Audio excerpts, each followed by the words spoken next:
Buenas noches. Yo voy a hacer una breve bienvenida a todos los que están asistiendo a esta reunión, aquí presencialmente o a través de las líneas digitales. Mi carácter de vicerrector de la universidad y además amigo y agradecido amigo de Cristian Mignoux, que es quien tuvo la iniciativa de fundar en UCES la Cátedra India, ¿sí? Donde estamos intentando avanzar en algunas de las deudas que tenemos en cuanto a los aspectos más importantes de la globalización.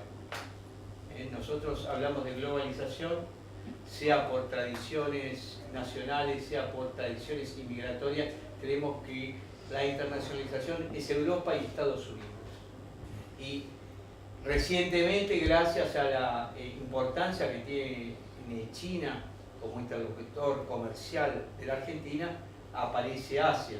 Pero hay una enorme deuda de la Argentina por insertarse en el mundo, en una cultura donde todavía, y hay que decirlo, lo digo casi con vergüenza, para nosotros muchos todavía la India es algo exótico. Tenemos una cultura que solo hemos podido saltar a partir de la mundialización de la cultura Bollywood. Hemos visto películas de la India, pero todavía no conocemos el potencial científico. Yo, que soy filósofo, sí sé que las cunas de las matemáticas en la historia de la humanidad se deben a la India, pero esto no está generalizado.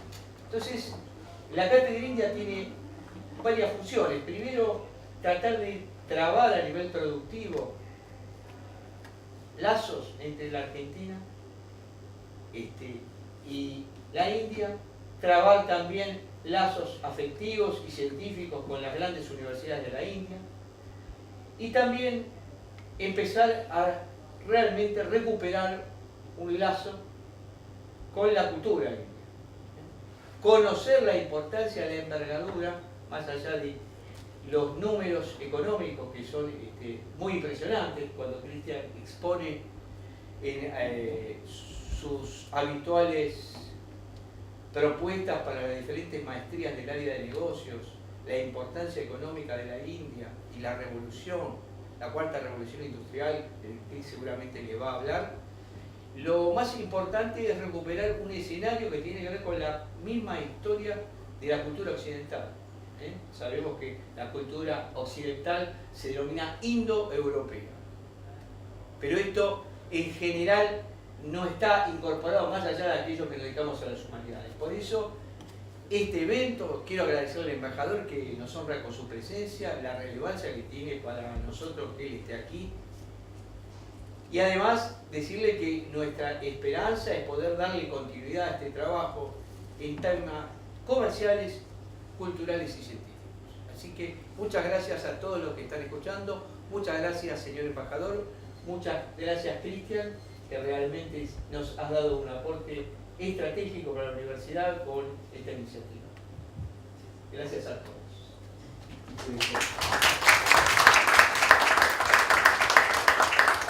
Bueno, buenas tardes a todos, gracias José por las palabras.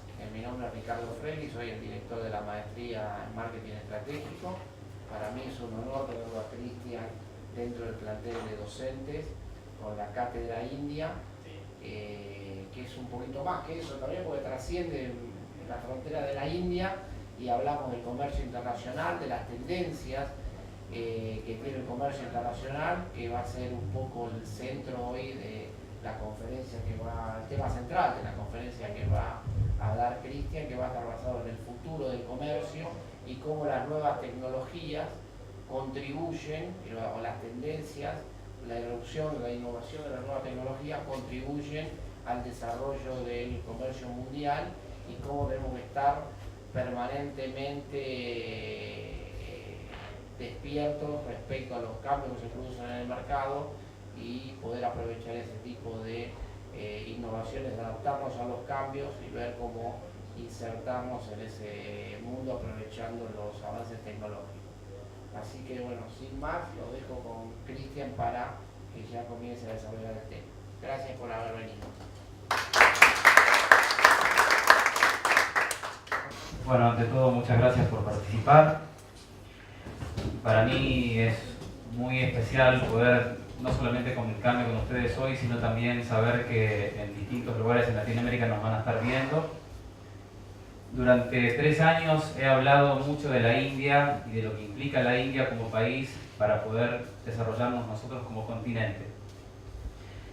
Hoy estamos aquí reunidos no solamente para hablar de lo que es la India, sino estamos aquí reunidos para hablar de lo que se viene y que nos va a transformar a nosotros como personas, más no como países, porque los países los forman las personas. Entonces nosotros tenemos que hacer hincapié en que como personas nos tenemos que formar y generar este cambio.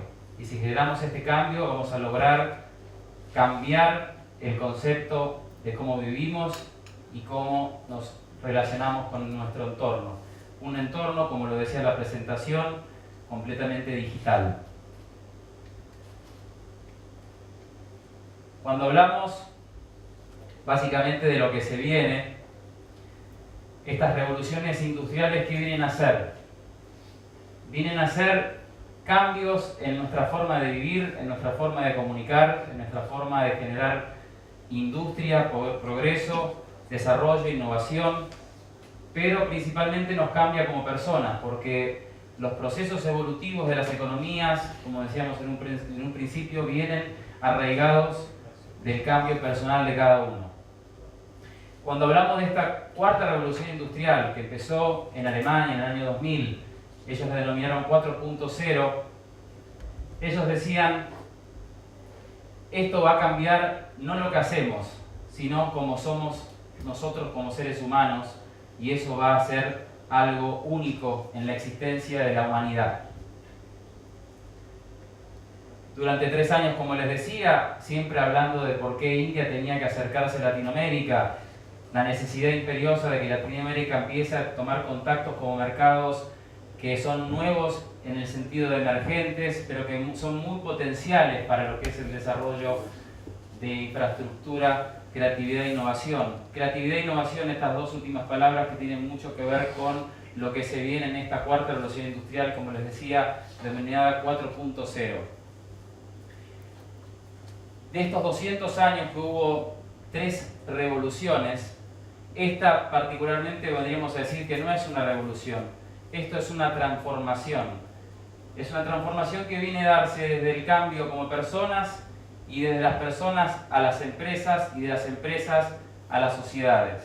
Si no tomamos conciencia de que no es algo negativo esto que se viene, porque muchas personas que me dicen, Cristian, por ahí vos sos un robot, porque hablas mucho de los robots, de la innovación, la creatividad, entonces en algún momento te vamos a ver que te vas a sacar la máscara y vas a hablar como androide. Yo digo, no soy un androide, soy alguien que ha vivido una experiencia única, gracias a Dios, haber vivido un tiempo en India, otro tiempo en Emiratos Árabes, y eso me permitió poder estar aquí hoy parado y estar diciendo todas estas cuestiones que ya hace años están trabajando, pero que ahora de forma imperiosa tenemos que tomar conciencia de lo que se viene, porque si no lo hacemos, no es que nos vamos a extinguir como sociedad, sino que vamos a estar inmersos a una dependencia de que los estados tengan que depender básicamente de tomar decisiones, y nosotros tampoco las vamos a saber tomar porque no vamos a tener de dónde tomar ideas, esas ideas que generan progreso y cambio. Entonces, los cambios empiezan por las personas y las personas son las que eligen a los dirigentes, no viene al revés. Entonces, cuando los dirigentes toman posesión de sus cargos políticos, después uno empieza, en cierta forma, a culparlos de un mal comportamiento político y social, como el que se ve en muchos países latinoamericanos, lastimosamente, donde no tienen una buena coyuntura política y social, teniendo tantas riquezas naturales y teniendo tanta capacidad humana, que son características que muchos países admiran desde este lado del mundo. Esta transformación digital, que es importante considerarla como una transformación y no como una revolución, empieza, como les decía, desde la persona, no desde las empresas, sino desde las personas. Y cuando hablamos de una transformación, decimos empieza desde acá. Y las características que tiene que tener el empresario en 2020 son estas características que están acá. Yo voy a hacer un ejercicio, voy a pedir que alguien que sea mujer me dé la posibilidad de que pueda venir aquí y lo podamos hacer con ella, porque necesito hacer un ejercicio para que ustedes vean que esto que yo voy a hablar no es simplemente meras palabras, sino que son cosas que en cierta forma para muchos les va a llamar la atención, porque luego del ejercicio ustedes se preguntarán ¿qué fue lo que pasó? ¿Qué es esto? Bueno, primero les nombraré las características que ustedes están viendo aquí en pantalla. Cuando hablamos de innovador, está ahí arriba porque hoy en día las sociedades que no innovan, que no generan creatividad, que no construyen ideas, que no trabajan en equipos, que no generan trabajos organizados de manera que las organizaciones de hoy en día ya no se manejan más de forma piramidal, sino de forma horizontal.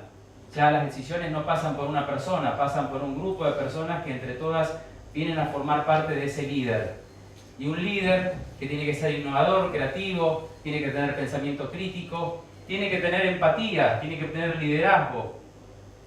Todas estas cuestiones que básicamente yo las puse como características, la más importante vendría a darse acá, en la fortaleza física y mental.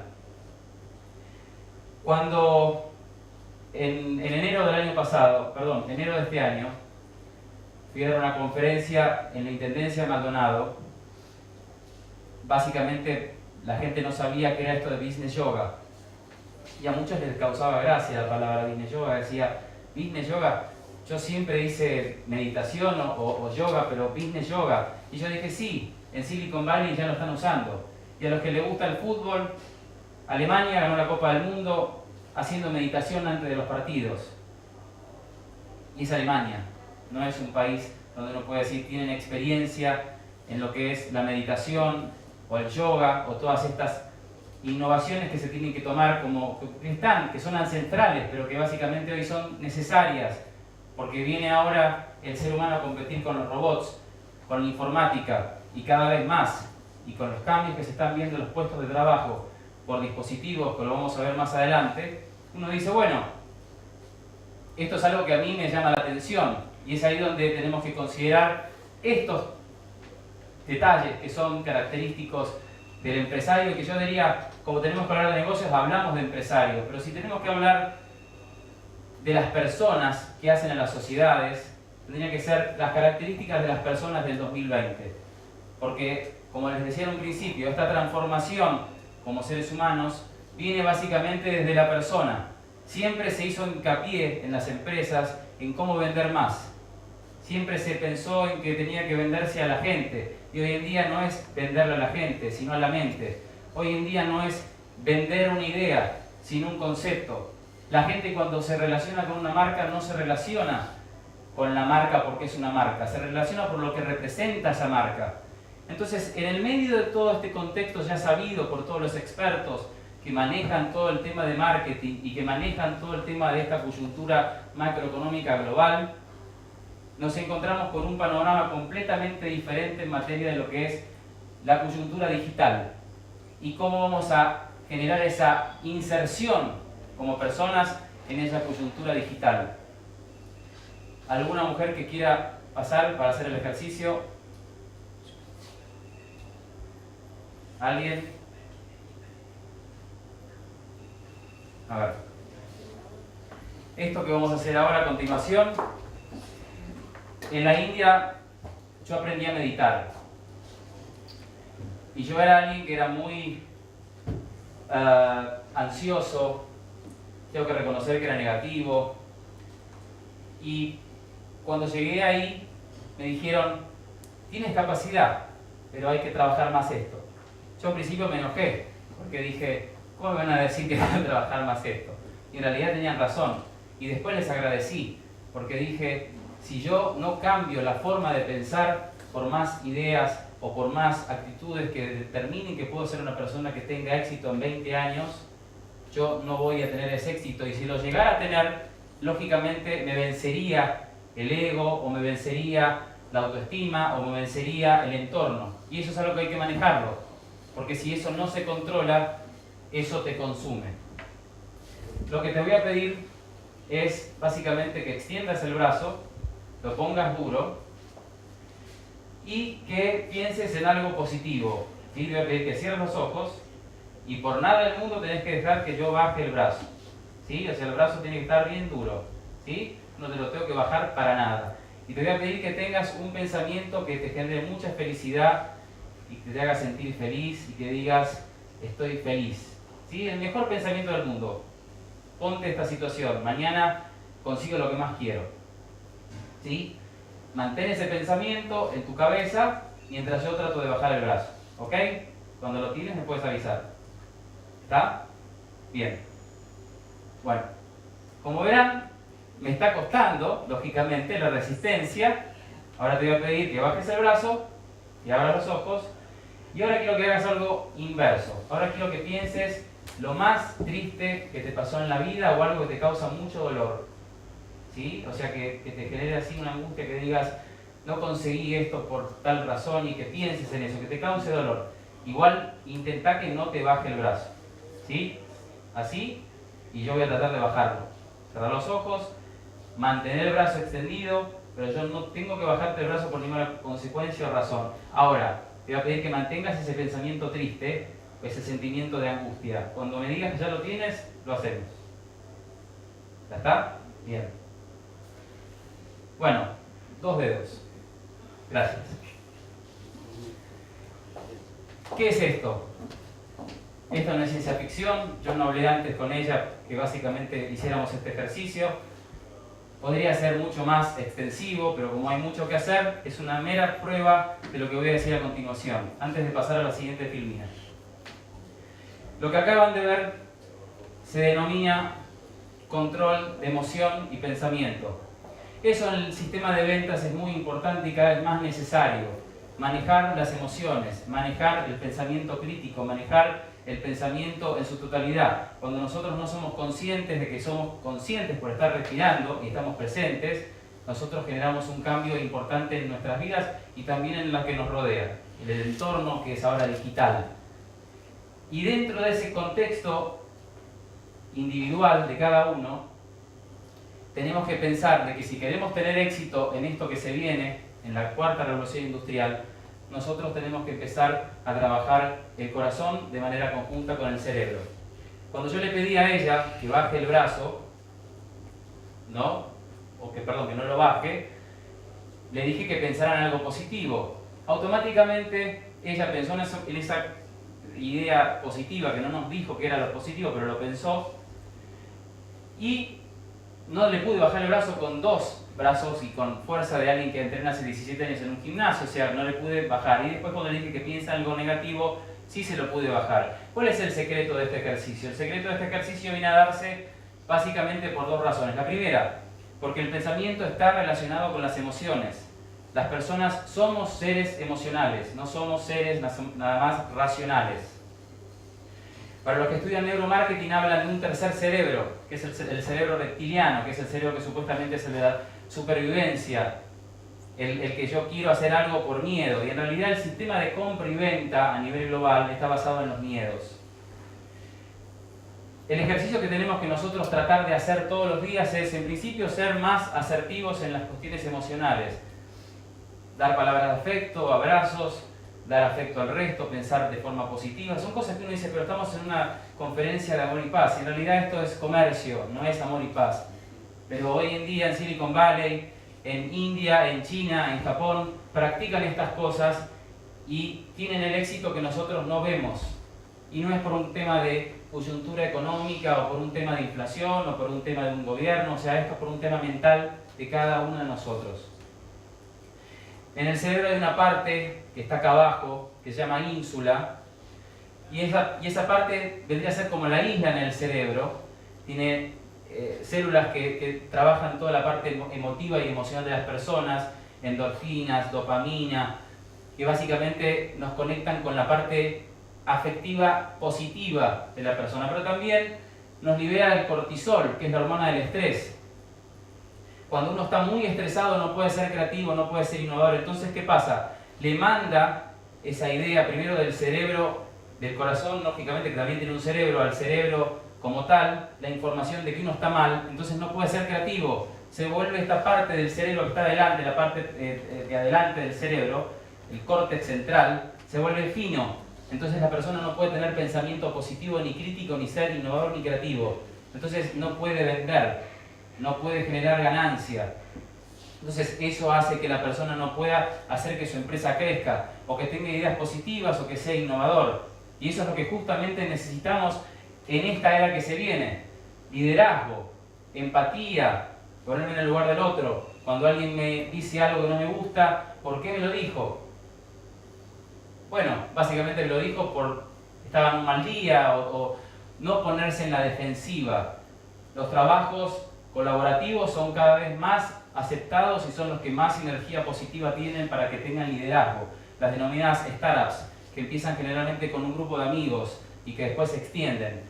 Por así nombrarles tenemos el mejor ejemplo, Facebook, un grupo de universitarios que empieza con una idea innovadora. Hoy en día, si contamos la cantidad de usuarios que tiene Facebook, podría ser un país, entre el cuarto o el quinto país más poblado del mundo. Y empezó con un grupo de amigos en una universidad. Entonces, todas estas cuestiones son importantes trabajarlas, pero por decir la base central y el eje principal que nosotros tenemos que tener conciencia como individuos es cómo yo hago para ser más efectivo como empresario y como persona en el 2020. En principio, como les decía, la conexión que tiene la parte de abajo del cerebro, que se llama ínsula, se conecta con el corazón. Y muchas personas decían, el corazón no tiene cerebro. Y yo les hago una pregunta, cuando alguien se enamora por el cerebro o se enamora por el corazón?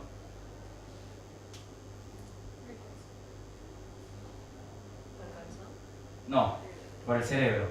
El 95% de las decisiones que nosotros tomamos, inclusive con el tema de enamorarnos de otra persona, son decisiones radicalmente emocionales, pero principalmente indicadas por el inconsciente. El 95% de lo que nosotros generamos al exterior está programado en el inconsciente. Parte de esa inconsciencia que nos programa para tener nuestra realidad viene en una edad muy temprana, del primer año a los 7 años. Nosotros ahí tenemos esa posibilidad de absorber la mayor parte de conocimiento de nuestro entorno, de nuestra familia, de nuestra cultura, y eso nos va a formar el inconsciente. Y después, a medida que vamos creciendo, sin darnos cuenta, nos reprogramamos más la mente. Vemos noticias que no tenemos que ver, consumimos cosas que no tenemos que consumir, pensamos cosas que no tenemos que pensar, y después pedimos que las empresas tengan éxito. Después pedimos ser efectivos como personas. Después pedimos tener éxito en la sociedad, cuando no trabajamos estas cosas que son íntegras y que son básicas para tener éxito como personas. Entonces, en esta cuarta revolución industrial, denominada la era digital, el éxito en las personas viene a darse después en las empresas. Entonces, tenemos que trabajar primero en las empresas, pero sin olvidar que primero se trabaja con las personas. Cuando hablamos de un nuevo contexto y una nueva coyuntura en un marco de llevar a cabo negocios internacionales o de negocios locales, tenemos que basarnos que básicamente hoy todo lo que nosotros habíamos vivido o vivenciado no sirve, porque ya cambió el contexto para hacer negocios. Ha cambiado el mundo, han cambiado las personas, ha cambiado la forma de comunicarnos. Hoy en día cada vez más se ve que las relaciones fracasan porque no hay comunicación, o se ve que las personas no tienen éxito en sus relaciones, ya sea comerciales, sociales o de trabajo, porque están esperando que les contesten un WhatsApp. Y si no les contestan el WhatsApp a tiempo, se enojan. Y después no les contestan bien o les ponen un pulgar. Entonces tenemos que readaptarnos socialmente como personas para decir, bueno, básicamente esta construcción como personas que hablamos en un principio viene a darse porque nos cambia también el lenguaje, un lenguaje emocional completamente nuevo, un lenguaje donde cada vez las palabras están siendo reducidas por emoticones. Eso afecta a las ventas, eso afecta a las negociaciones y eso nos cambia como personas. Dentro de este contexto, las posibilidades macroeconómicas que tenemos están caracterizadas por estas posibilidades que nosotros tenemos aquí, que básicamente yo empiezo con los desafíos de recursos naturales. Cuando nosotros hablamos de que cada vez más se ve que el alimento se deprecia más en valor y se ve que la capacidad intelectual de las personas tiene un mayor grado de capacidad económica, nosotros decimos, eso no es la comida. Pero sí, cuando hablamos de los recursos naturales, en este caso vamos a hablar del litio. El litio es algo fundamental justamente que viene a darse por esta cuarta revolución industrial. ¿Por qué? Porque el litio nos da la posibilidad de construir toda esta tecnología que se viene. Sin litio nosotros no podemos generar esta industria. En el caso de India, por ejemplo, necesita mucho litio. Y en el caso de Argentina, con Chile y Bolivia, tienen la mayor reserva de litio del mundo. Entonces tenemos que pensar cómo podemos generar estas sinergias coyunturales entre países para generar sinergias y que nos permitan construir este cambio. Y estos son los desafíos naturales. Cuando hablamos de desafíos naturales, los recursos que hacen necesarias a nuestra existencia, como el agua, como el gas, como el petróleo, vienen a darse básicamente ahora también porque se reemplacen, pero el agua no se puede reemplazar. El agua es algo que no vamos a poder reemplazar. Pero las energías renovables vienen a dar ese cambio, de decir, bueno, vamos a tener que trabajar en este aspecto. No lo que hace el presidente Trump, que dice, no, todo esto que se habla de eco-friendly, de las energías renovables, es como que no sirve, hay que seguir inyectando en el petróleo. El petróleo contamina, el gasoil contamina. Entonces hay que invertir en todo lo que es tecnología. Tenemos que generar sinergias para que esta tecnología se pueda aplicar en Latinoamérica. México, Ecuador, Colombia, Chile, Uruguay, todos estamos en el mismo lugar. A diferencia que uno que otro ha tomado diferencias. Por ejemplo, Uruguay es el país con más conectividad de energía eólica del mundo. Por ejemplo, Costa Rica decimos que es uno de los países más limpios del mundo. Pero, ¿qué pasa con Argentina? ¿Qué pasa con Colombia? ¿Qué pasa con Chile? ¿Qué pasa con Uruguay? En otros aspectos, ¿no? O sea, ¿qué pasa con estos países? Que están trabajando en algunas áreas bien y en otras no tanto. Cuando hablamos básicamente de la economía basada en los servicios, la economía basada en los servicios es el modelo principalmente que manejan las mejores economías del mundo. India es un ejemplo. Por eso siempre que yo hablaba de India, siempre hablaba de este modelo. Pero no es una cuestión nada más de decir, ya la soja no hay que venderla, sino que tenemos que empezar desde abajo, empezar a trabajar en decir, bueno, a ver, básicamente, ¿cómo empiezo a capacitarme con las nuevas medidas que me va a generar esta cuarta revolución industrial para generar nuevos puestos de trabajo? Y para eso necesito tecnología, y para eso necesito joint ventures. Entonces, sin joint ventures yo esto no lo puedo generar como industria. Yo no puedo ofrecer una economía de servicios si yo no tengo la gente capacitada para ofrecer una economía de servicios. Sin decir nombres, algún país que otro por Latinoamérica dijo, vamos a copiar el modelo de India. Vamos a hacer una economía de servicios, porque ya los commodities se deprecian cada vez más, el petróleo se deprecia cada vez más. Vamos a hacer una economía de servicios. Y la pregunta es, ¿cómo están los jóvenes capacitados para esa economía de servicios? Porque es verdad, más adelante vamos a ver que hay sistemas denominados bots que son los que hacen que uno pueda comunicarse con una computadora. Pero esos bots, en cierta manera, tienen que estar, en principio, manejados e influenciados por el ser humano. Eso viene después, a priori, no antes. Las plataformas de negocio de networking son más fáciles. Yo les puedo dar el ejemplo mío de vida. Mis socios en India, por ejemplo, y Emiratos Árabes, no fueron los socios que yo terminé, pero los socios yo los conocí a través de plataformas digitales. Ellos después me presentaron a otras personas y yo caí con esas personas a formar sociedades. Sociedades en Dubái, la Cámara de Comercio en India, y no eran personas que yo tenía posibilidad de conocerlos personalmente antes porque no tenía forma, yo tenía que viajar y tenía que comunicarme, tenían que invitarme. Pero ¿cómo yo iba a ir solo si no tenía posibilidad de conocer a nadie? Entonces primero tuve que hacer un perfil mío de negocios, que era de Facebook, donde yo sumaba las ideas al Facebook y generaba que personas de otros países vieran mi forma de pensar, vieran mi creatividad, vieran mi manera de ver la Latinoamérica en los próximos 20 años relacionada a estos mercados. Mucha gente lógicamente dirá, bueno, pero hay de todo en Facebook, hay de todo en las redes sociales, es verdad. Bueno, a mí me tocó 4 años de conocimiento previo con toda la gente que yo decidí después viajar y hacer alguna sociedad. No fue algo de decir, yo conozco a esta persona por internet y viajo mañana. Entonces, la realidad es que esto es una oportunidad que antes no teníamos. Que si yo le estuviese diciendo hace 10 años atrás, de que ahora mientras estoy hablando con ustedes, me están viendo en muchos países en Latinoamérica a través de Internet, esto era impensado hace 10 años. Hoy en día es una realidad. Y que esto se pueda potenciar luego de que eso se retuitee, o luego de que eso se comparta, luego de que eso se suba a YouTube, o lo retuiteen en Twitter, o lo pongan en Facebook, y la gente empieza a ver, y empieza a tomar un concepto nuevo, empieza a generar ideas. Bueno, eso es justamente las plataformas de negocios que estamos hablando ahora. Los negocios relacionados a la tecnología, las oportunidades de una población envejecida. Cuando hablamos de una población envejecida decimos, vamos a tener un desafío muy importante en los próximos 10 años. ¿Por qué? Porque vamos a tener más personas de 65 años que jóvenes de 20 años. Entonces eso nos abre un camino infinito de oportunidades en materia de las cosas que podemos hacer en plataformas económicas, sea en servicio a las personas que, por ejemplo, están necesitadas de una atención médica y que tienen a sus hijos ocupados todo el día y que tienen que tener una atención médica, o hospitales, médicos.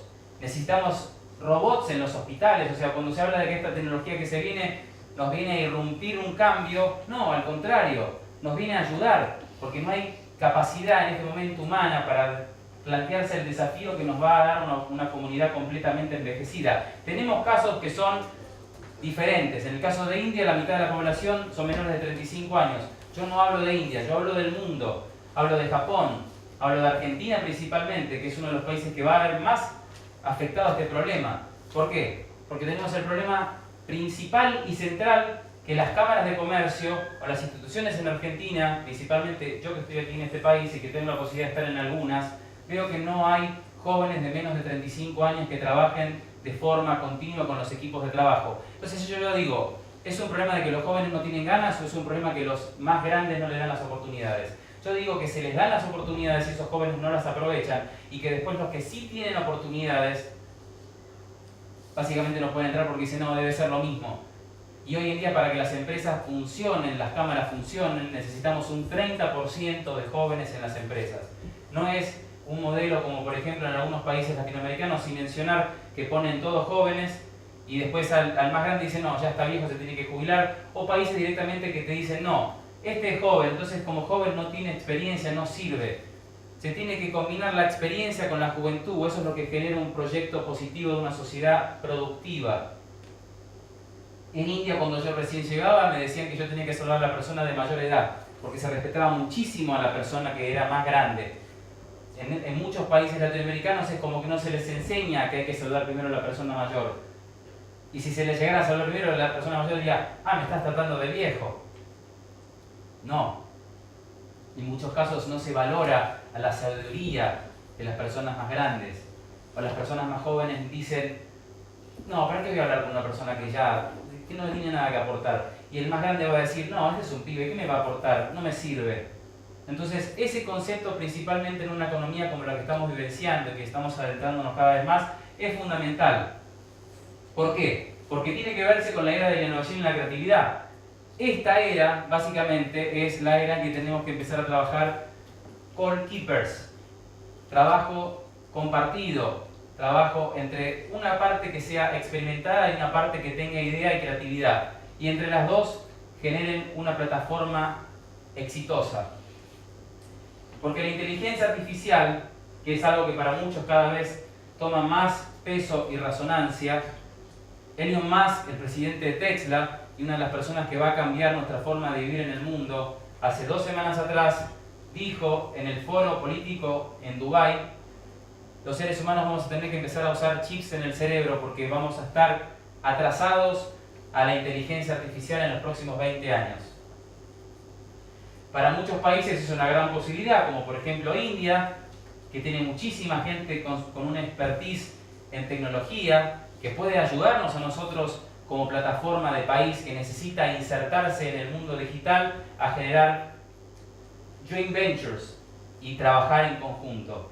Si eso no lo conseguimos, si no fomentamos ese cambio, básicamente vamos a estar muy complicados en los próximos 10 años. La realidad virtual y la realidad aumentada, que son 2 características que vienen a darse de esta revolución digital. Yo no puse lo que es Big Data y data mining, que son dos características que también son fundamentales. Les voy a explicar someramente, básicamente, Big Data es todo lo que está en la nube. Y el data mining es algo específico, algo que yo busco siendo una persona que quiere algo específico, busco eso para que me permita ser experto en esa área. Entonces el data mining lo necesito y el Big Data también. O sea, las dos características de esta área digital necesito saber manejarlas. La realidad virtual básicamente nos va a cambiar la forma de trabajar y de vender. En muchos comercios, en Emiratos Árabes, les voy a contar la experiencia mía en mi último viaje hace un año, bajo del avión y me recibe un holograma. Entonces para mí fue muy loco porque yo leía de los hologramas, veía que había hologramas y todo, pero yo decía, me está recibiendo un holograma y me está dando la bienvenida. Cuando hablaba con la gente allí en Emiratos Árabes, que muchos no son árabes, son de distintos países, muchos me decían, esto del holograma no es nada. Ya en Japón acaban de abrir un hotel con todos robots y eso va a ser el nuevo modelo de venta de los hoteles que se van a tener que implementar porque Airbnb, la empresa que está manejando y cambiando el sistema turístico y hotelero a nivel mundial, está viendo una gran oportunidad porque los hoteles no innovan y cobran precios que son muy caros. Un hotel de 5 estrellas, como hoy se vive y con la producción que se está generando en muchos países, debería de ser muy costoso decir no quiero, no costoso pagarlo. Porque si todo cada vez está depreciándose en valor, porque la tecnología nos ayuda a vivir mejor, los viajes en avión cada vez son más baratos, la comida cada vez es más barata. Muchos van a decir, bueno, pero la inflación que hay, por ejemplo, en Argentina, en Venezuela, yo no les hablo de términos inflacionarios, yo les hablo de un tema de que si nos retrotraemos a 1900, cómo se fue subiendo en la evolución de nuestro capital como personas, como individuos que íbamos ganando cierta cantidad de dinero, si lo comparamos con un valor equitativo de lo que vale el alimento, lógicamente el alimento se ha depreciado. Lo que ha subido ha sido nuestro sueldo, no al revés. Dentro de esta realidad que hablamos de esta digitalización empresarial, decimos que básicamente el e-commerce, que hoy en día representa el 23% de la economía global, viene a darnos una punta importantísima para la hora de ventas. Porque si nosotros podemos manejar todas estas características y las empezamos a trabajar una tras una y decir, perfecto, o sea, por ejemplo, me interesa esta parte, me interesan los negocios en networking, pero ¿sé manejar lo que es realidad aumentada y realidad virtual? La película Terminator, año 84, seguramente todos la vieron. Bajaba Schwarzenegger y se ponían los lentes y automáticamente entraba en un bar y veía que había alguien con jeans. Ah, me gusta, es cool los jeans, se ponían los jeans. Los lentes, la campera de cuero, la moto, todo eso era realidad aumentada. Ese es un nuevo método de venta. En Europa están implementando, principalmente en los países nórdicos, hay países que están muy avanzados, como por ejemplo Suecia, que ya no hay más dinero material, sino que ya todo dinero digital. Las monedas digitales, el mejor ejemplo son los bitcoins. Hoy un bitcoin vale mucho más que el oro. Ya un bitcoin vale $1.200. Entonces nos replantea un cambio global y estratégico a la hora de pensar qué es un verdadero rico hoy en día. El que tiene $1 millón en el banco o el que tiene 500 bitcoins. Muchos van a decir, yo no invierto en bitcoin porque todavía no es una moneda segura. Bueno, empecemos a informarnos y a capacitarnos en estas monedas digitales, porque el valor del dólar se está depreciando cada vez más. Y eso es una mera prueba lo del bitcoin, que vale más que el dólar. Entonces, tomemos conciencia, porque cuando hablaba el otro día para unas personas en México a través de Facebook, muchos mexicanos me decían, bueno, pero ¿qué páginas hay? Porque no son seguras. Y yo les decía, no hay una página que yo les pueda recomendar, porque si yo les recomiendo una página y después esa página les genera algún problema, me van a venir a buscar a mí. No, busquen ustedes, capacítense, investiguen, estudien, vean, por ahí tienen una mínima parte para invertir en monedas digitales. El 45% de los que se jubilan hoy en Estados Unidos, por ahí muchos se pensaban de que se jubilan y tienen una capacidad económica millonaria. No, tienen nada más $5.000 guardados. Estamos hablando de Estados Unidos. Si bajamos para abajo, ¿cuántas personas en Latinoamérica cuando se jubilan tienen $30.000, $40.000 en sus bancos? Mejor no averigüemos. Como les decía, el e-commerce viene a cambiar esta estructura económica porque cada vez más los negocios son en la red. Y el ejemplo que tenemos hoy de hacer una conferencia que decimos puede ser vía streaming o puede ser presencial.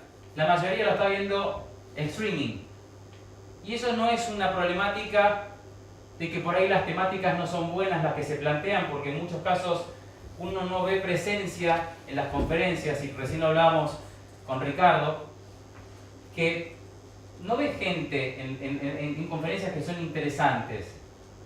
Y eso se aduce también a la forma en que se vive, en el estrés diario.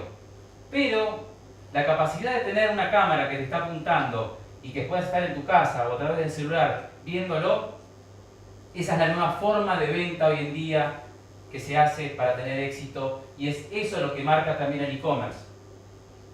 Ya las personas tienen que adaptarse a este cambio. Por ejemplo, en Argentina a partir de junio se empieza de forma obligatoria a usar un dispositivo en el celular denominado Postnet para que las ventas sean digitales. Me parece que está muy buena la medida, pero lo que sí yo diría, adicionalmente al Postnet, empezar a capacitar a que las personas vean nuevas formas de venta, porque las formas de venta que se tenían antes ya no sirven más. Y si a mí me dicen, yo comerciante, que me pongan un Postnet pero sigo sin vender, tengo dos opciones: o quejarme en el lugar donde nací o capacitarme, porque básicamente donde estamos hay gente que está bien y hay otra gente que no está bien, pese a la coyuntura macroeconómica que podamos tener. Entonces los países principalmente, como les decía en un principio, vienen a determinarse por las personas, no por los países en sí. Todos los países tienen riquezas y pobrezas, pero tenemos que hacer hincapié en esa programación que les decía en un principio, en la parte mental, para ver las riquezas más que las pobrezas. Como les decía, el negocio de la salud y belleza cada vez es más importante, porque vemos que ante esta nueva irrupción de la forma de pensar digital, dentro de esta generación de los millennials, personas que han nacido a partir del 82 en adelante, porque los baby boomers, que era la anterior, tenían una forma de pensar completamente diferente. Ahora tiene que de alguna manera relacionarse con los millennials, y los millennials tienen la capacidad de que quieren todo rápido. La instantaneidad es lo fundamental. Lo líquido, como decía un escritor argentino, cada vez es más. Las relaciones son líquidas, las experiencias son líquidas, todo es líquido, nada es tangible, todo es rápido. Si uno no me contesta rápido en WhatsApp, ya me resiento. Entonces, puede ser que esa persona haya tenido algún problema, por eso no me respondió. No necesariamente lo tengo que tomar como personal. Pero como estamos tan necesitados de que el WhatsApp suene, porque eso libera dopamina en el cerebro, y estamos acostumbrados a que lo digital nos dé la aprobación para que nosotros nos podamos reautoafirmar como personas, nos dan la posibilidad de decir, perfecto, esto sirve para vender, esto es vender. Está bueno que digitalicemos la economía, pero también los mecanismos de venta, que son diferentes, ya no son los que venían hace 20 años. Mecanismos de venta que es ya la cromoterapia, de que hay que poner determinado color en el ambiente y que los olores, eso también funciona. Pero tengan en cuenta que si cambió la forma de pensar, que si estamos en una sociedad donde cada vez quieren todo más rápido y más fácil, eso también se tiene que traducir en las ventas. Y la salud y la belleza cada vez juegan un factor más importante. ¿Por qué? Porque la gente no quiere verse mal. ¿Ustedes conocen a alguien que se quiera ver mal? No. Todos queremos vernos bien. Todos queremos invertir para vernos bien. Y ante esta posibilidad de una economía que está creciendo en años y que no se renueva, porque en muchos países hay muy baja natalidad, la gran oportunidad es esta. Pero la única cuestión que tenemos en muchos países en Latinoamérica, que yo veo particularmente con muchos empresarios que no saben hablar absolutamente nada de inglés, ¿cómo me comunico con un mundo que está completamente digitalizado y que el idioma es el inglés? O que la base fundamental para hacer negocios es el inglés. Muchos van a decir, bueno, pero ahora hace poquito sacaron el traductor que es instantáneo. Está bien, pero déjenme decirles que da mucha mejor presencia una persona que se comunica con el idioma de la otra persona o que empieza hablando en inglés, que una persona que pone un traductor y le diga, a ver qué me quiso decir. Ese tipo de cosas no sirven para las ventas. Entonces tenemos que capacitarnos también en esto, mínimamente o al menos saber manejar un poco el inglés. Por ahí no ser expertos, pero ser conscientes de que si uno quiere insertarse en el mundo, el idioma inglés es fundamental. Mucha gente que viene a la Argentina y que se comunica conmigo y que viene de Emiratos o que viene de India o que viene de cualquier país de Sudáfrica hace poco, me decían: Cristian, en Latinoamérica no hablan inglés y me hablan como si fueran indígenas. Hi, my name is, how are you? No sé, entonces es como que uno dice, pero quieren después vender. Una persona me dijo: quiero vender a la India zapatos. Entonces yo le dije, pero a ver, dos cosas. ¿Usted quiere vender zapatos a la India? ¿Y qué parte de la India? No sé dónde me compren zapatos. Bueno, dos cosas. Además de que estaba completamente desfasada, de que no tenía ni idea cómo era el mercado, lo que yo le dije: va a tener que ir con alguien, porque sola no, ¿cómo va a ser? Bueno, consigo un intérprete, le digo, pero al menos sabe cómo presentarse. No, bueno, por ahí veo. O sea, para todas estas cuestiones son fundamentales la preparación y la conciencia de que vamos a entrar a un mundo que es completamente integrado. Entonces esa integración viene a darse básicamente por un conocimiento como el inglés que me permite estar conectado a nivel global, las 24 horas del día. Esta idea o este concepto de la joint venture cada vez es más necesario. Argentina es el mejor ejemplo para nombrarles de que por qué fracasan las cámaras de comercio. Porque no tienen una base operativa en los otros países. Hace poco hubo una reunión de cámaras de comercio en Argentina y fueron de muchas cámaras, y lógicamente yo represento una que está en otro país, no acá. Entonces yo escuchaba que todos hablaban y yo decía, pero estamos en la época de la prehistoria, o no entendía sinceramente cómo, o sea, no puede recaer todo sobre un embajador cuando yo soy una cámara que tengo que tener alguien que me ayude con informaciones. O sea, las embajadas ayudan, pero no pueden ser cámaras. O sea, nosotros tenemos que de alguna manera pensar que si queremos tener cámaras de comercio, si queremos tener efectividad como empresarios, nosotros tenemos que tener socios locales.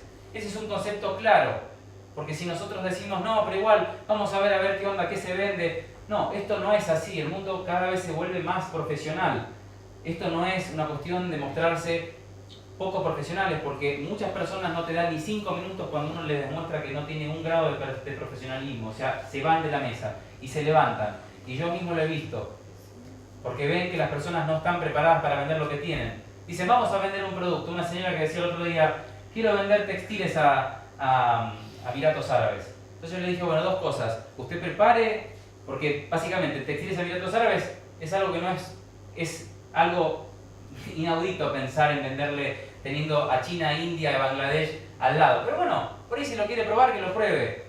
Pero vaya con una carpeta, lleve sus muestras, haga una presentación, estudie cómo es la cultura, porque básicamente siendo mujer en un país que no, digamos, por lo general trata entre hombres, entonces es como que hay que tratar de ponerse en el lugar del otro, la empatía que hablábamos antes, porque esa es la idea de hacer negocios en esta nueva era. O sea, cuando nosotros no nos preparamos para salir al mundo, después nos encontramos con las manos vacías porque decimos, no hicimos nada. Bueno, las cosas y las respuestas están acá, no están afuera, todo está acá adentro. El tema es trabajarlo, y es ahí donde uno tiene que hacer un trabajo exhaustivo y detallado para tener estas características como empresario y poder tener éxito en su empresa.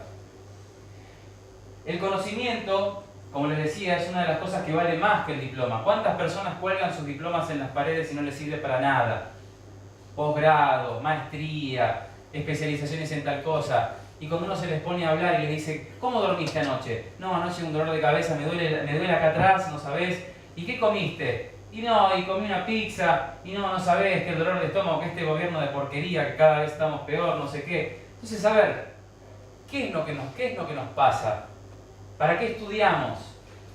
Si vamos a saber que el título vale, cuando no nos capacitamos de acá, el diploma no sirve, el diploma es un papel.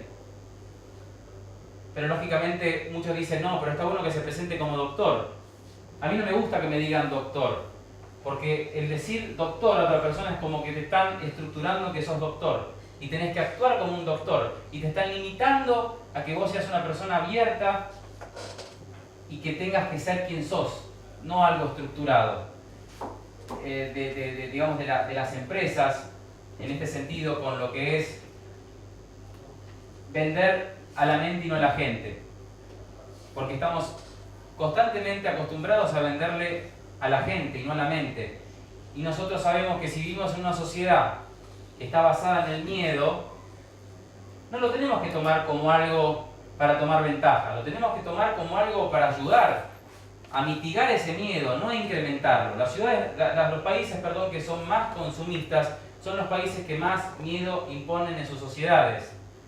Nosotros no necesitamos por ahí tanto, pero nos imponen a saber que necesitamos, porque si no, no valemos como personas. Entonces hoy en día nos encontramos con dos personas como Bill Gates y Elon Musk, que hace 2 semanas atrás dijeron: vamos a empezar a implementar esta idea de que las empresas ya no se fijen tanto en el diploma, se fijen en qué me puede aportar esa persona a mi empresa, a mi institución, y vamos a ver si vale más esa persona o una persona que tenga 800 masterados.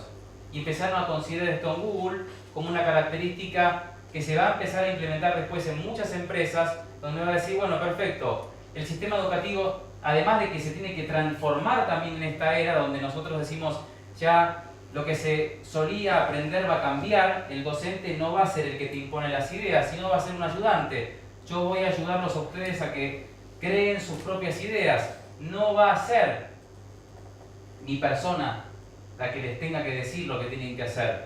Entonces eso es un cambio existencial y prudencial que va a estar plasmado a partir del 2022, 2023, y cada vez lo vamos a ir viendo más. La educación se va a ir transformando y vamos a ir transformando la forma de pensar, la forma de aprender, porque se va a trabajar mucho en esto que decimos ahora, en la época del conocimiento. Y ese conocimiento que empieza, como les decía antes, desde la persona hacia la empresa y no de la empresa hacia la persona, porque el conocimiento vale mucho más que el desarrollo de una empresa. Sin conocimiento, que viene a darse de la mano de la innovación y la creatividad, nosotros como empresa caemos. Sin tener personas que sean efectivamente emocionales dentro de la empresa, que sepan manejar el autocontrol, que sepan manejar las decisiones que generan mucho estrés, vamos a tener ese problema de que vamos a tener que estar pensando en, como decía Elon Musk, que se implanten chips en el cerebro porque vamos a estar atrasados ante el avance de la inteligencia artificial. Entonces eso es un cambio cada vez más pragmático que estamos vivenciando. La cuarta revolución industrial es la era del conocimiento y networking. No olviden esta característica porque es así. Tenemos dentro de esta revolución o transformación económica los desafíos de los niní, que no trabajan ni estudian, y son más de 250.000 personas en el mundo. O sea, fíjense, estos millones de personas que no trabajan ni estudian, que son 250.000 millones de personas que no trabajan ni estudian, que tenemos que insertarlos en una sociedad y le tenemos que decir que se tienen que readaptar a esta era que se viene, que es un tsunami, que empezamos a ver de a poquito pequeños destellos en la pequeña parte de la entrada de la playa, y de golpe viene una ola y nos tapa. Entonces ese tsunami, que muchos lo ven como algo peligroso, no es peligroso, es una oportunidad, pero tenemos que trabajar en esta generación, y esto es algo que depende de los gobiernos, eso es algo que depende de que las personas capaciten a los jóvenes y a los que no tienen la oportunidad, haciéndoles mostrar que el mundo ha cambiado, la forma de pensar y la forma de vivir. La mujer va a superar al hombre en las empresas. Por ahí muchos que no ven este concepto porque todavía está el hecho de que somos un poquito machistas, hay que reconocerlo, pero la mujer va a cambiar el concepto de la economía global. Y básicamente por dos características, porque las mujeres manejan más el hemisferio derecho, que es el hemisferio de las emociones, a comparación del hombre. Y como les decía antes, las emociones juegan un rol cada vez más importante en estas nuevas plataformas globales de negocios. ¿Por qué? Si no tenemos personas que tomen decisiones asertivas y que sean efectivos, básicamente nos encontramos en un mundo sin oportunidades. Entonces, la mujer va a tomar cada vez un rol más importante. Fíjense que un país como Emiratos Árabes, por ejemplo, que no tenía ninguna política en su staff, hoy en día es el país con más diputados mujeres que cualquier país del mundo. Y es un país musulmán donde lógicamente el concepto de la mujer se tuvo que trabajar muchísimo para darle ese espacio a la mujer, y se le está dando. La encargada de generar el foro que va a cambiar cómo vemos al mundo en Dubái 2020, denominada la Gran Expo de la Revolución Industrial, está principalmente organizado por una mujer. Entonces esto tiene que ver con una parte prudencial que la mujer está de por sí, por ser mujer, con una parte desarrollada que el hombre no trabaja, que es la parte emocional. Los nuevos modelos de empresa es un gran desafío que tenemos porque básicamente los modelos de empresas que hoy tenemos ya han cambiado.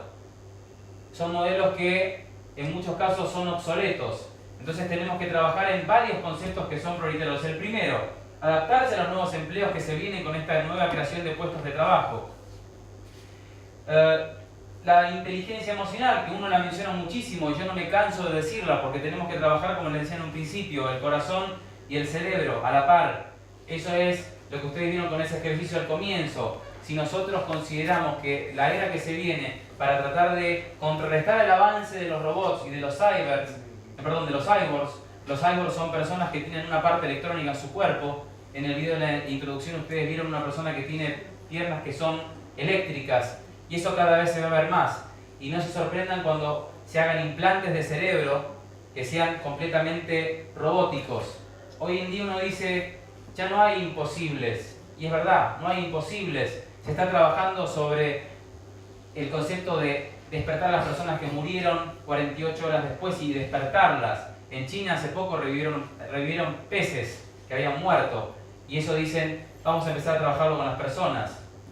Está trabajando con los ratones para extender la vida de las personas. Hoy, a la fecha, una persona que tenga 60, 70 años no puede considerarse más una persona de tercera edad, sino de segunda, porque hoy el promedio de vida es 120 años y se va a seguir incrementando, porque van cambiando los modelos que conducen a que las personas sean más saludables. Hay que hacer cosas, lógicamente, porque ya se sabe, hay que hacer ejercicio, cuidarse con la comida, trabajar las emociones, evitar el estrés. Y también los alimentos, cada vez le ponen más cosas para que nosotros podamos ser más saludables. Entonces cada vez más se va a ir viendo estos conceptos que en principio son cada vez más claves para este desarrollo. Las profesiones que nosotros vamos a ver de aquí a los 20 años que van a venir, todavía no se han creado muchas, pero tenemos las fundamentales. Y el marketing estratégico, hoy en día estamos en una universidad donde esta área que nos compete el día de hoy es posgrado de marketing estratégico. Bueno, el marketing estratégico es una de las herramientas fundamentales para esta era que se viene. Porque tenemos que pensar de aquí al 2030, porque déjenme decirle que desde 2030 en adelante ya todo esto ya no va a existir.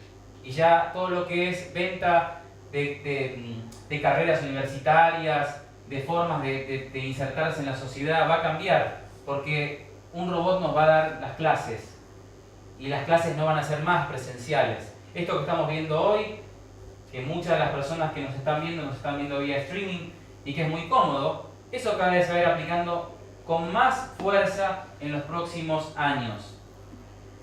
La ingeniería, la biotécnica, el mantenimiento en redes, el hecho de saber de Big Data, el hecho de saber de robótica, matemática, ingeniería, programación, diseño de aplicaciones, cada vez más se necesita. Tengan en cuenta que esta cuarta revolución industrial viene a quitar en los próximos 5 años 5 millones de puestos de trabajo. Pero fíjense la cantidad de puestos de trabajo que nos va a ofrecer de aquí al 2030. Y esto es solo una parte, porque no se han generado otros puestos de trabajo. 1.250 millones de puestos de trabajo. Solamente en la Comunidad Europea, para que se pueda acoplar a esta nueva realidad, necesita para los próximos 10 años 200.000 personas que manejen informática. Cuando tenemos problemas de desempleo en España, en Italia, en Grecia, en Portugal, ¿qué es lo que está pasando? Bueno, es que los sistemas nos están capacitando en qué carreras nosotros nos tenemos que apuntar para no tener que estar pidiendo un subsidio al gobierno. ¿Qué es lo que va a pasar? Por eso esa idea que se está plasmando ahora de generar un subsidio universal. Y que eso es algo que va a terminar pasando. Pero que tenemos la posibilidad, hasta dentro de unos años, de no vivir de un subsidio universal. De empezar a tener nuestra propia empresa, nuestra pyme, que ya hoy en día, por ejemplo, en Argentina, ya uno desde el año pasado, ya no necesito tener socios. Puedo hacer yo mi pyme porque puedo ser un solo dueño. Ya no necesito una SRL o una sociedad colectiva de acciones, no. Puedo ser yo, un unipersonal. la empresa y empezar a generar. ¿Pero qué vendo? ¿Cómo lo vendo? ¿Cómo me inserto? ¿Cómo genero una coyuntura de ventas en una era digital? Bueno, ese es el desafío que depende de cada uno. Dentro de ese contexto que tenemos que plasmarnos en este concepto que es básico. Hoy en día la economía ha cambiado, los mercados emergentes han cambiado y ya lo que pensábamos como los países que generaban ingresos y modelos a seguir también han cambiado. Entonces, a ver, decimos que desde hoy a la fecha 750 ciudades del mundo representan el 57% del PBI y en el 2030 va a ser el 61%. Este dato, que es importante saberlo, decimos que hoy en día el concepto de las Smart Cities cada vez toma un mayor peso. Una Smart City va a dar muchísimos puestos de trabajo, además de que nos va a ayudar a conectarnos más fácilmente con otras personas, nos va a alivianar todos los problemas que hoy en día vemos, desde por ejemplo, se me acabó la leche en la heladera, tengo que comprar leche, no tengo que llegar a mi casa, sino que en el celular me avisa que la leche la tengo que reponer. Me va a decir dónde puedo estacionar un auto, dónde hay disponibilidad de estacionar autos. Básicamente me da la solución para todo. Países en este momento que estén trabajando en esa temática no son muchos. El mercado en el cual yo hablo, que es la India, va a tener 25 ciudades inteligentes de aquí al 2030. Son ciudades que van a ser principalmente Smart Cities en todo sentido. Entonces eso es empezar a pensar que conceptos como por ejemplo pensar en un plan como el que está plasmando India en el Digital India, plasmar un programa en un país latinoamericano que se llame Digital Argentina, Digital Colombia, pero que se empiece a trabajar en serio, porque no es nada más hacer la presentación y quedarse y dormirse en los laureles, es decir, bueno, India está tomando partido en el asunto, el 86% de lo que es la moneda hoy en día en India se maneja de manera digital, ya no es más papel moneda. Entonces, estos conceptos que son claros y que son básicos, decimos, los negocios ya no se hacen más entre países, son entre ciudades. Entonces, si tenemos que decir el G20 o el G7 o el G9, ya no sirven. Hay 25 ciudades en China, por ejemplo, y en India que tienen un mayor PBI que Argentina, Indonesia, Colombia, Venezuela, ni se diga, o sea, y que no se consideran países. Cuando pasó la asunción de Donald Trump, el gobernador de California dijo, nosotros nos tenemos que independizar, porque California, por términos de PBI, es la quinta economía a nivel global hoy en día, y para muchos la cuarta. Y California no es Estados Unidos, porque no tiene el problema que tiene Estados Unidos en general, con el tema de pobreza, inclusión social. Entonces, si ellos dicen, vamos a seguir un modelo de una persona que dice que hay que poner barreras, no hay que traer técnicos de países asiáticos como India, como China, básicamente Silicon Valley hoy en día es gracias a China y a India, porque si no Silicon Valley no existiría. Pero déjenme decirles que ya ese modelo no es responsable por una persona, ese modelo es por un conjunto de personas que hace que en 15 o 20 años tengan problemas muy severos si siguen tomando esas decisiones. Las principales ciudades, porque básicamente cuando hablamos de hacer negocios decimos las ciudades son las que van a representar las economías. Bueno, básicamente tenemos la economía de San Pablo, por ejemplo, en Brasil. La economía de San Pablo en Brasil es una de las economías más fuertes del mundo y que no tiene nada que ver con la crisis que tuvo Brasil en los últimos 5 años, que recién ahora de forma paulatina empieza nuevamente a crecer. Han parado un poco el problema que tenían con su moneda, con el tema de la corrupción que estaban teniendo. Entonces se están empezando a estabilizar, pero ciudades como San Pablo no han tenido esos problemas. Entonces uno dice, bueno, básicamente esa es la realidad que uno dice con modelos como este que estamos hablando, que hace que uno tenga que pensar y hacer foco en las ciudades, ya no pensar en hacer alianzas entre países. Esto es a nivel macro, pero también a nivel micro, pensar que si yo quiero vender un producto, no necesito ir a un país para vender un producto, tengo que enfocarme en conseguir socios locales en una determinada ciudad, porque en una determinada ciudad me permite saber bien, básicamente, cómo me puedo mover. Y tienen que ser ciudades que lógicamente tengan un crecimiento exponencial o que por lo menos estén bien indicadas. Como les decía, ya en el 2030, el 35% va a depender básicamente de las ciudades en términos económicos. Y fíjense el aumento del PIB, 37 billones de dólares. Entonces, son datos que para dar cuenta que son datos basados por el Fondo Económico Mundial, no son datos basados por mí, Uno dice, ya apuntar a la economía de un país a otro país ya es una idea obsoleta. Hay que pensar en hacer negocios entre ciudades. En Argentina, en Colombia, en Ecuador, que son mercados que yo conocí y que tengo la posibilidad de haber estado en ciudades, yo veo que básicamente, sin contar Perú y otros mercados más aquí en Latinoamérica, que yo veo que hay ciudades que crecen más que otras y que básicamente eso no condice con la realidad de sus países. Y generalmente decimos en el caso de San Luis, en Argentina es una provincia que muchos admiran porque tiene conectividad a internet hace muchísimo tiempo gratis para todos, que tiene un nivel de desocupación casi nulo, que tiene una educación muy buena. Entonces, estamos hablando de una provincia.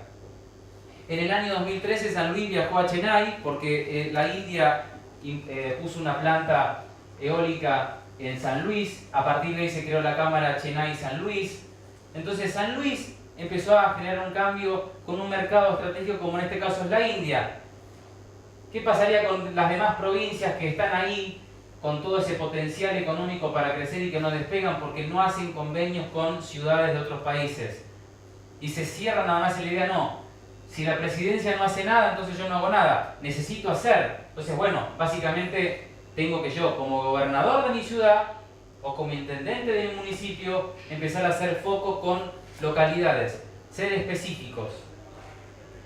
El consumo en las ciudades, básicamente, fíjense, se va a incrementar a 18 billones. Estamos hablando nada más de aquí a unos poquitos años.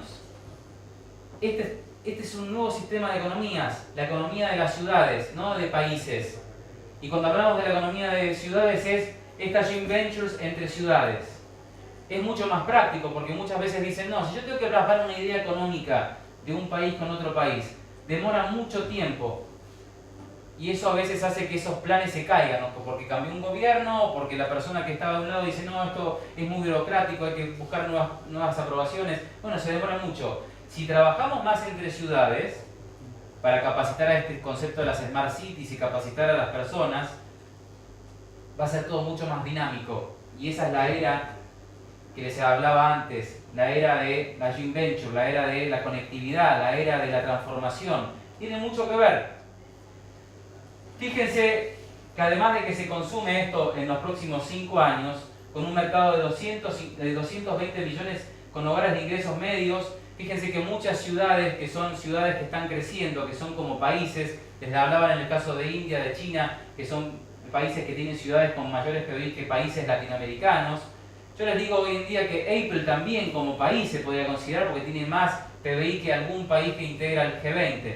Entonces, todo esto nos da a continuación la idea de que lo que acaba de hacer Dinamarca hace 2 semanas, de nombrar el primer embajador a nivel mundial de Internet, es decir, un embajador que se encarga de negociar con Google, con Microsoft, con Apple, con Facebook. ¿Por qué? Porque nosotros tenemos que de alguna manera también negociar con estos países que son digitales, porque mueven a las masas, y esas masas también son las que ayudan a que nos conecten a las ciudades con otras ciudades. Cuando hablamos de ciudades, estas son las principales, y fíjense que tenemos a Bangalore, que yo la considero la ciudad con más crecimiento a nivel global en los próximos 10 años. Silicon Valley, lógicamente, como una coyuntura, pero fíjense una cosa importante, Bangalore se la considera la Silicon Valley que se viene. Todas las personas que hoy en día dicen Silicon Valley y Estados Unidos con Silicon Valley y las ideas, bueno, déjenme decirle que muchas personas vinieron de acá, de Bangalore, de India, no nacieron en Estados Unidos. Y si esa persona denominada Donald Trump dice que hay que cerrar las barreras limítrofes para que no ingresen más técnicos de la India o de China, bueno, déjenme decirle que esto va a caer. Muchas personas que se capacitaron en Silicon Valley, después volvieron a India y abrieron empresas y le han dado puestos de trabajo a millones de personas y han generado conciencia también de que otros mercados también podrían insertarse. Estas ciudades, por ejemplo Hyderabad, que tuve la posibilidad de conocer, son ciudades que empiezan a tomar el concepto de que lo digital y lo que es como transformación económica nace principalmente por la informática y están capacitados en estas áreas. Londres, por ejemplo, Hanoi en Vietnam, Boston, Nairobi en Kenia, que para ahí muchos dicen, pero Kenia es un país pobre. Déjenme decirles que en África muchas ciudades están trabajando muchísimo en aras de la transformación digital. Y esta es una de las ciudades que está trabajando en ese cambio. Todas estas ciudades, además de que van a ser Smart Cities, van a ser una gran posibilidad para los empresarios que quieren hacer foco en nuevos mercados para trabajar. Ya no van a ser necesaria la idea de viajar a un país. No, yo tengo que ubicar qué ciudades a nivel global están creciendo para, según lo que yo esté buscando, me permita la posibilidad de generar esa sinergia económica.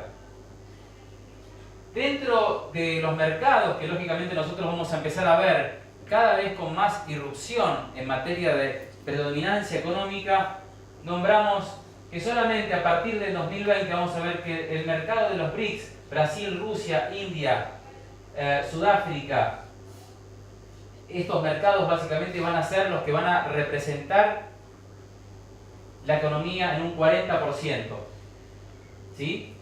Entonces, estos mercados, denominados el bloque de los BRICS, ¿no? Que principalmente muchos decían, tiene que estar Argentina también ahí. Argentina, para poder llegar a este bloque, tiene que hacer muchas transformaciones. Algunas las está haciendo, pero otras tiene que trabajar mucho. El otro porcentaje de crecimiento lo vamos a ver en China, y el otro porcentaje de crecimiento lo vamos a ver en Estados Unidos. Ahora esto, según el Foro Económico Mundial, porque déjenme decirles que la opinión de muchos especialistas no lo consideran de esta forma.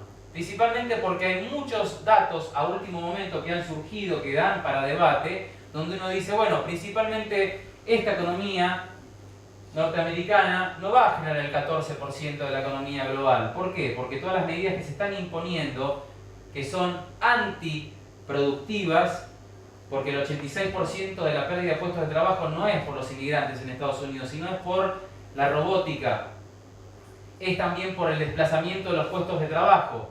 En Estados Unidos el 40% de los puestos de trabajo en este momento está viéndose afectado por el desplazamiento de puestos de trabajo. Este concepto denominado desplazamiento de puestos de trabajo es el paso previo a lo que va a ser que los denominados bots, que son programas inteligentes que reemplazan al humano, o los robots reemplacen a ese 40% que hoy en día están buscando en otros países. Es decir, en Estados Unidos, por darles un ejemplo, en mi profesión como abogado, pueden entrar por internet y contactar a otro abogado. Bueno, contactan abogados en India que están capacitados como abogados o como contadores y que los asesoran desde India. Los estudios les pagan y eso es desplazamiento de trabajo. ¿Por qué? Porque allá es mucho más barato que en Estados Unidos. Entonces los estudios jurídicos o contables dicen vamos a contratar y capacitar a personas en la India, en Filipinas, y eso es desplazamiento de puestos de trabajo. Y eso no es un problema que es por una persona, eso es por una coyuntura global. Y esa coyuntura global nos está ayudando. Y ese desplazamiento de trabajo que hoy en día afecta al 40% de la población en Estados Unidos, sin contar que tenemos un 86% que ya se ve afectado por esta transformación digital, no por los chinos, no por los indios, no por cosas exógenas, sino por cosas endógenas. Todo lo de afuera no es lo que afecta, sino es lo de adentro. Muchos le echan la culpa al extranjero, pero ¿qué pasa adentro? Sin esa coyuntura bilateral entre comunidades no podemos generar crecimientos.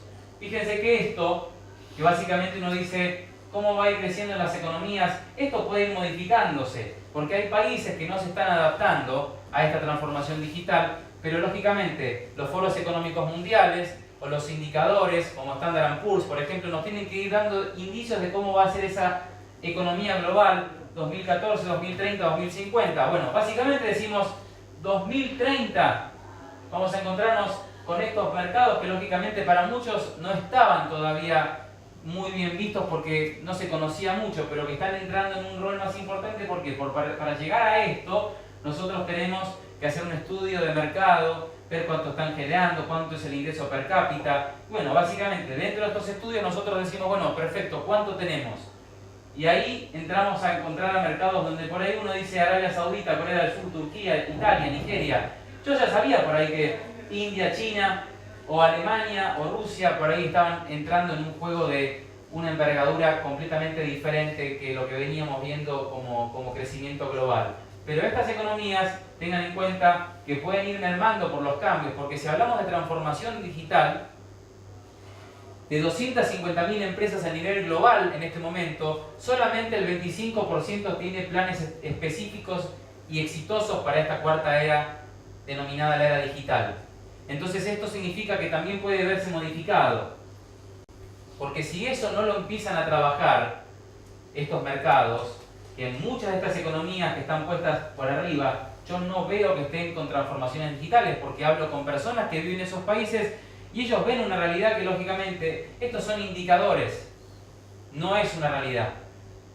Son indicadores que van a ir mermando, porque muchos están diciendo este concepto de denominar a los países o denominar bloques como países básicamente de crecimiento, ya no va a ser así, porque las economías ya no van a ser más entre países, sino va a ser entre ciudades. Entonces, fíjense cómo eso va a cambiar con el cambio exponencial que estamos viendo en esta transformación como personas y como ciudades.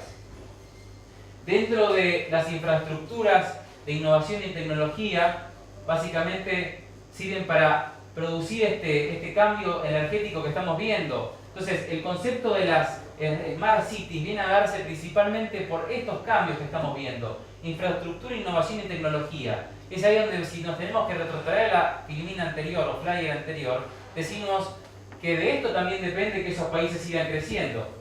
Muchos países que no estaban en esas filminas, como por ejemplo Dinamarca, como por ejemplo Noruega, están trabajando para ser países netamente inteligentes. Entonces, si yo tengo que hacer un plan hoy y decir cómo va a ser el mundo en 20 años, eso yo no lo puedo hacer. Porque Dinamarca va a ser uno de los primeros países del mundo que va a prohibir los autos con gasoil. Van a ser todos eléctricos y cada vez la gente va a usar menos transporte. Fíjense lo que acaba de verse con esta creación de Hyperloop en Emiratos Árabes, que va a partir de poquitos meses, ya vamos a empezar a ver como un conector, que es un tubo, va a viajar a 1000 kilómetros por hora y nos va a comunicar entre Dubái y Abu Dhabi, que yo tardé más de 2 horas en ir en auto, solamente en menos de 20 o 30 minutos.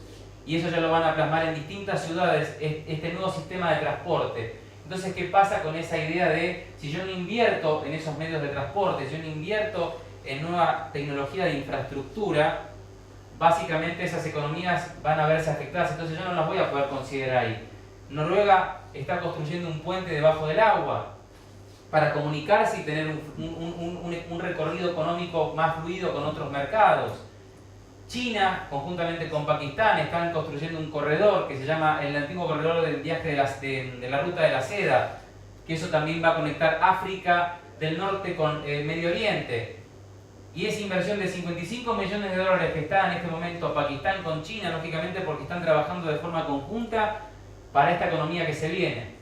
Ven una necesidad imperiosa y mercados específicos y estratégicos en el norte de África y en Medio Oriente. ¿Por qué Medio Oriente? Porque en Medio Oriente, a partir del 2020, va a estar Dubái. Y Dubái va a ser el centro de negocios del mundo. Como centro de negocios del mundo, va a conectar a través de Dubái, como fue Miami hace muchísimos años atrás con Latinoamérica. Dubái va a ser el centro de negocios del mundo. Y por eso Dubái va a ser la Expo 2020, donde va a mostrar una nueva plataforma de hacer negocios, donde vamos a pensar en una forma diferente, en conectarnos como personas para hacer negocios, donde ya no va a estar necesaria la presencia humana, sino un holograma. Y eso es algo que uno dice, bueno, la realidad muchas veces supera la ciencia ficción, y es así, la realidad supera la ciencia ficción, y este es el desafío que nosotros tenemos. Fíjense en las dimensiones que son claves para que tengamos ciudades inteligentes, que cada vez son más necesarias. Gobernanza y la planificación urbana, que son dos características que no tienen que quedar al margen. Gestión pública, la gestión pública que básicamente empieza por nosotros. Empezar a nosotros como seres humanos que somos, a plantar una semilla en cada lugar, institución o lugar que nosotros estemos, a plasmar ideas para que mejoren los sistemas de comunicación o los sistemas de vías de negocio a desarrollar. O sea, porque de lo contrario todo esto son meras palabras que no sirven para nada. Proyección internacional. Todas las municipalidades, todas las ciudades en toda Latinoamérica tienen que plasmar proyectos que sean semestrales y no anuales. Cuando nosotros hablamos de hay que hacer delegaciones. eso ya es un concepto antiguo, ya no sirven más las delegaciones. Las delegaciones sirven cuando yo tengo una estructura armada, donde yo en cierta forma capacité a los que van a venir de lo que yo puedo hacer, de lo que yo puedo generar. Entonces, una vez que yo tengo generado ese mercado con otro, digamos, individuo en otro mercado, ahí yo puedo decir, venga para mi país y hacemos el negocio. Porque yo le digo que venga sin saber nada de lo que tengo para ofrecer o no tener un plan estratégico para poder desarrollar lo que yo quiero, esa persona gastó un dinero que no vuelve y el tiempo que no vuelve. Y cada vez es más importante el tiempo. El tiempo es una de las cosas que es más valiosa que el oro, más valiosa que cualquier cosa en el mundo, porque es algo que no vuelve. Cuando uno invierte una cosa, eso que invierte es tiempo. El dinero puede volver, el tiempo no vuelve.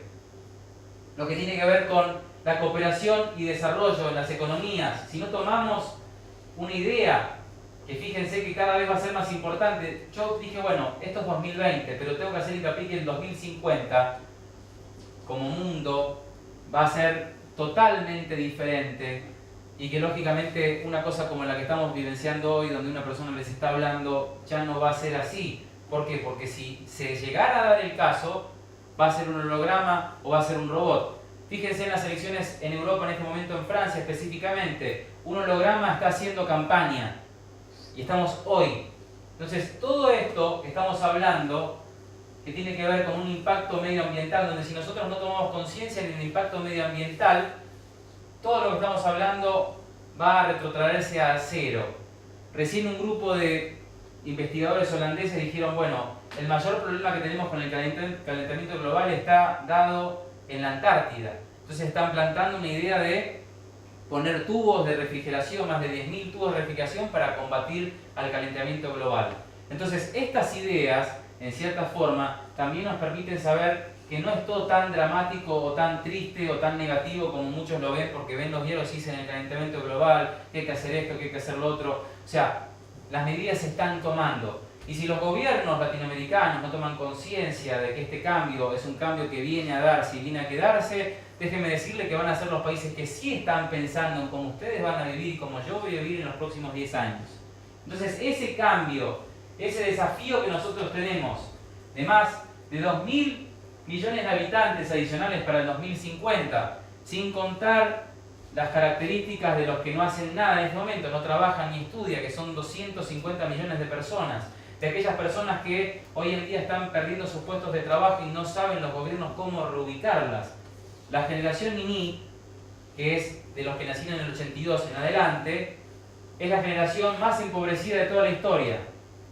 La mayor cantidad de jóvenes que tienen menos de 35 años son los más pobres de toda la historia, en una era donde nosotros tendríamos que estar vivenciando jóvenes exitosos y brillantes y ricos.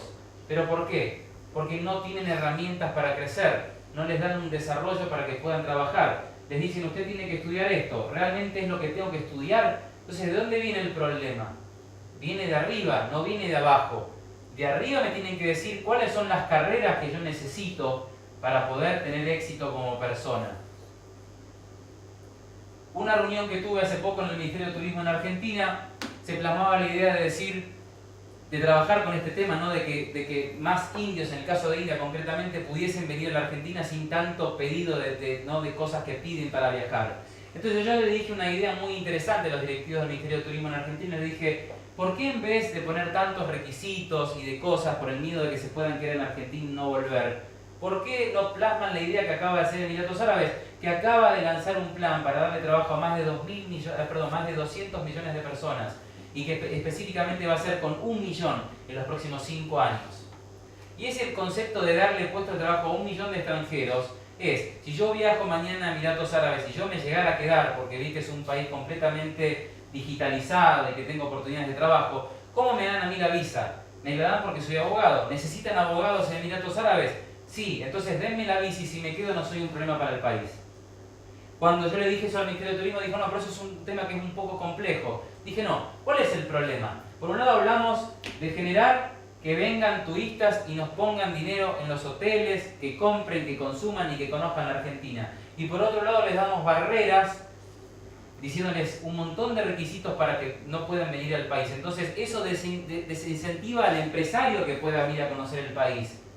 Entonces, si yo diría, bueno, está bien, a partir de mañana doy una lista con todas las personas que pueden visitar Argentina y que les doy la visa automáticamente, ¿por qué? Porque podría comprobar o cotejar efectivamente que si esa persona se quiere quedar en mi país, tenga la profesión que yo necesito en mi país para que mi economía crezca. Entonces, si vienen 18 indios mañana y dicen, yo quiero viajar a la Argentina, ¿usted a qué se dedica? No me muestre si tiene dinero en el banco, todo. ¿Usted qué se dedica? Yo soy informática, usted energía nuclear. Bueno, le damos la visa. Mañana esos indios se quedan en el país. Uno dice, se quedaron y no dijeron que se iban a quedar, pero van a tener que salir a buscar trabajo, van a salir a buscar trabajo de lo que saben y nos van a ayudar a crecer nuestras economías. Entonces, el problema no está en el know-how, el problema está en el pre-know-how. Cómo nosotros pensamos en que tenemos que poner límites al movimiento de inmigración que estamos teniendo a nivel global, donde Europa está siendo el más afectado, donde vemos que en muchos casos, en el caso de Dinamarca, por ejemplo, cuando llegan los barcos, disparan desde arriba y matan a las personas. El ejemplo que más le llamó la atención a todos, lógicamente, fue el chico sirio de 4 años muerto. O sea, eso, ¿saben la cantidad de millones que hay y que no salen en los diarios y que no se ve en ningún lado? Bueno, déjenme decirles que eso es algo normal y natural, pero no sale. Entonces, básicamente, el problema es cómo yo hago, ya que algunos países no toman medidas para darle trabajo a las personas, cómo yo hago como ciudad, como país o como empresa, para cambiar el concepto de los ministerios de turismo que dicen hay que poner barreras. ¿Cuál es la solución, por ejemplo, que ponían en este caso en Argentina concretamente? Decir, bueno, pensemos en que si tienen la visa para Estados Unidos, pueden viajar libremente a la Argentina. Yo dije, bueno, eso puede ser algo interesante, pero sí que sin ser algo tangible, porque los que viajan a Estados Unidos, por ahí no les interesa viajar a la Argentina, porque no es un mercado tan conocido para la India, la Argentina.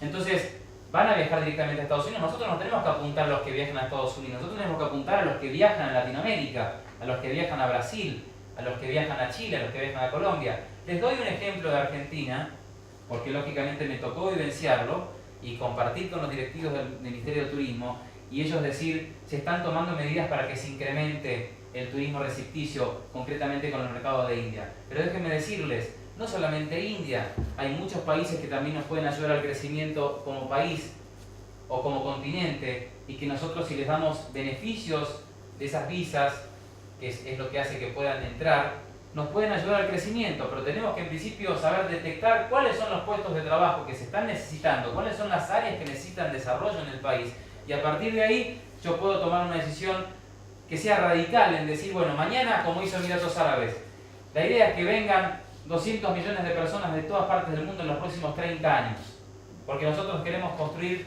un país en la Luna. Y eso es algo que no es algo de ciencia ficción, lo están planteando, la idea de traer gente que se superpoble este país denominado Emiratos Árabes, y después esa gente mandarla a la Luna y que también Emiratos Árabes tenga un país en la Luna. Y esto es algo que parece chistoso, ciencia ficción, pero déjeme decirle que no es un invento mío, se está planteando en este momento a nivel internacional que ya a partir del próximo año ya se van a poder hacer viajes tranquilamente a la Luna, y que ese cohete va a poder volver, como se fue, va a volver. Y ese fue Elon Musk, como les decía, esa persona que está cambiando la forma, no solamente porque muchos lo conocen por el tema de los autos eléctricos, pero está cambiando la forma en darle energía solar a una gran cantidad de ciudades en Estados Unidos. Los paneles solares cada vez toman un mayor grado de participación a nivel global. O sea, está cambiando muchas cosas esa persona. Y esa misma persona fue la que dijo, si vamos a viajar a la Luna dentro de 2 años, si vamos a poder hacer viajes de turismo a la Luna, bueno, pensemos en estos conceptos que son básicos con toda esa gente que nosotros tenemos y que no sabemos qué le podemos dar. Esas Smart Cities que son tan necesarias, son las Smart Cities las que nos van a dar el cambio que nosotros necesitamos como países, porque eso es el resumen de lo que es esta economía denominada 4.0. Y para concluir, quisiera cerrar con una reflexión. Siempre me gusta cerrar con reflexiones, y esta reflexión básicamente viene a darse desde una parte que es fundamental, que es la parte de cómo nos estamos viendo en este momento cuando nos levantamos a la mañana en el espejo. ¿Qué es lo que vemos cuando nos levantamos? Nosotros no tomamos conciencia de que cuando nos levantamos a la mañana, ya desde ese momento que es el primer momento de la mañana, nos estamos programando para ese día y para esa semana.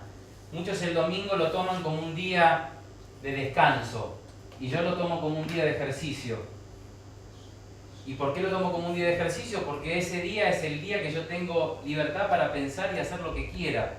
Entonces ese día es el que uno más se potencia.